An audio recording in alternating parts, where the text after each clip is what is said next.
నమస్తే అండి, నేను doctor చంద్రశేఖర్ని, Vidhatha hospital Vijayawada, department of surgical gastroenterology, general surgery మరియు లాప్రోస్కోపీ విభాగానికి సంబంధించి నేను డిపార్ట్మెంట్స్ని రన్ చేస్తుంటాను.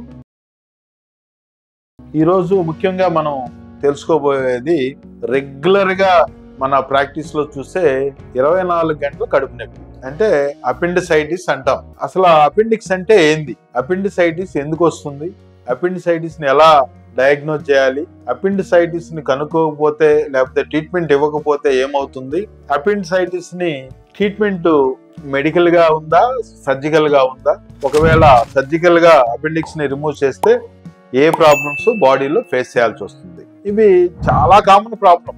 సో చిన్న పిల్లల్లో అంటే మనకి 10 years నుంచి 50 years వరకు ఎవరికైనా రావచ్చు, ఏ ఏజ్ గ్రూప్ లో రావచ్చు. కామన్ గా యంగ్ ఏజ్ లో చూస్తూ ఉంటాం ఈ అపెండిసైటిస్ అనేది. అసలు అపెండిక్స్ అనేది ఏంది? అపెండిక్స్ అనేది ఒక వెస్టిజియల్ ఆర్గన్, అంటే ప్రత్యేకంగా దానికంటూ ఒక స్పెసిఫిక్ ఫంక్షన్ అంటూ బాడీలో లేదు.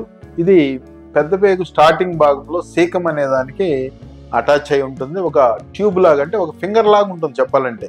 మామూలుగా మన ఒక ఇండెక్స్ ఫింగర్ అనుకోండి, ఆ టైప్ లో ఉంటుంది.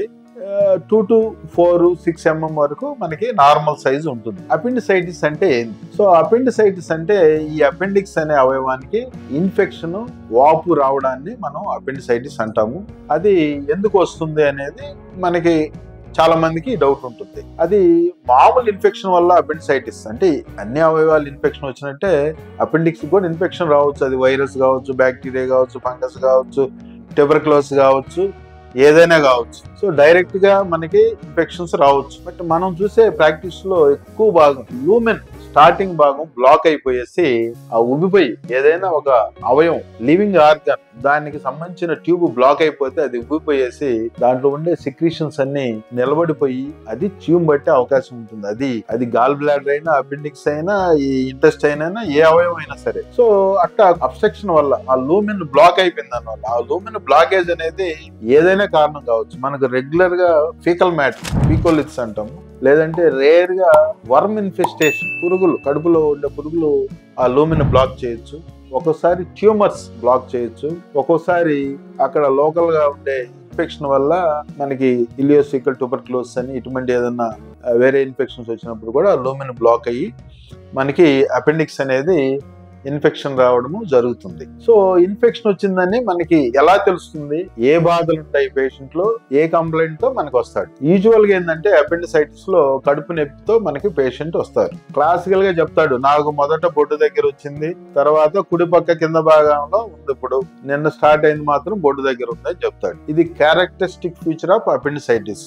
దానికి కారణం నెర్వ్ సప్లై. సో అది మనకి అంత డీటెయిల్డ్ గా ఇక్కడ అవసరం లేదు. కాకపోతే క్లాసికల్ సిమ్టమ్ వచ్చి మనకి బొడ్డు చుట్టూతో వచ్చి, బొడ్డు దగ్గర వచ్చి, తర్వాత కుడి పక్కన కింద భాగంలో, అంటే రైట్ ఇలియాక్ ఫోస్సా అంటారు, అక్కడ నొప్పి సెటిల్ అవుతుంది. దీంతో కూడా ఇన్ఫెక్షన్ ఉంది కాబట్టి మనకి వామిటింగ్స్ రావచ్చు, నీరసం రావచ్చు, టెంపరేచర్ రావచ్చు. యూజువల్ గా మైల్డ్ టు మోడరేట్ టెంపరేచర్ ఉంటుంది అపెండిసైటిస్ లో. ఎప్పుడైతే టెంపరేచర్ హై గ్రేడ్ ఉండి ఇదే సిమ్టమ్స్ ఉన్నాయో ఏదో కాంప్లికేషన్ వచ్చిందని అపెండిసైటిస్ వల్ల అర్థం. సో అదే విధంగా మనకి ఒక్కోసారి లూజ్ మోషన్స్ రావచ్చు, పెద్ద పేగు ఇరిటేషన్ వల్ల లూజ్ మోషన్స్ రావచ్చు. ఒక్కోసారి కాన్స్టిపేషన్ కూడా రావచ్చు. అదే విధంగా యూరిన్ సిమ్టమ్స్, యూరిన్ బర్నింగ్ కూడా రావచ్చు. యూరిటర్ అక్కడే ఉంటుంది ఆ సీకం దగ్గరే, అది కూడా ఇన్ఫ్లమేషన్ వచ్చి, ఇరిటేషన్ వచ్చి మనకి యూరిన్ సిమ్టమ్స్ తో కూడా ఈ అసోసియేటెడ్ సిమ్టమ్స్ కూడా ఉండొచ్చు అనమాట. సో ఒక్కోసారి క్రానిక్ రికరెంట్ పెయిన్స్ వస్తూ ఉంటాయి, అసిడిటీ సిమ్టమ్స్, కడుపు ఉబ్బరము, ఎప్పుడన్నా మైల్డ్ ఫీవర్ రావడం, ఈ సిమ్టమ్స్ తో కూడా వస్తుంటారు. మనం ఇన్వెస్టిగేట్ చేసినప్పుడు అది రికరెంట్ క్రానిక్ అపెండిసైటిస్ గా బయటపడుతుంది. సో యూజువల్ గా ఈ సిమ్టమ్స్ తో వస్తారనమాట. క్లినికల్ గా మనం కొంచెం అనుభవం ఉన్నా కూడా సర్జన్స్ ఎవరైనా క్లినికల్ గా దీన్ని డయాగ్నోజ్ చేయడం జరుగుతుంది. దానికి సపోర్టివ్ గా మనం కొన్ని టెస్టులు చేయాల్సి వస్తుంది. ఉదాహరణకి మనకి బ్లడ్ టెస్ట్, సిబిపి అని చేస్తాం, కంప్లీట్ బ్లడ్ పిక్చర్. దాంట్లో ఏంటంటే WBC కౌంట్ ఎలివేట్ అయి ఉంటుంది. రీజన్ వచ్చి ఇన్ఫెక్షన్ కాబట్టి WBC కౌంట్ ఎలివేట్ అయి ఉంటుంది.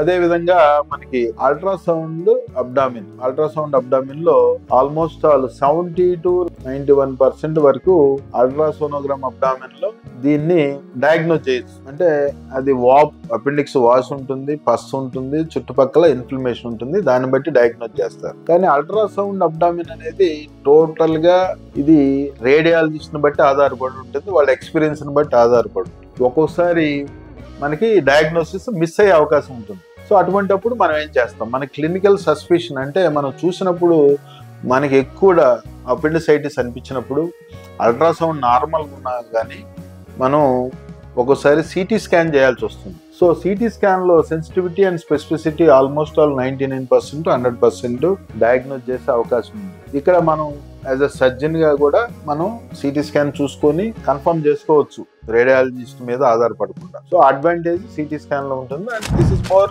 Definitely specific and sensitive comparing with ultrasound అనమాట.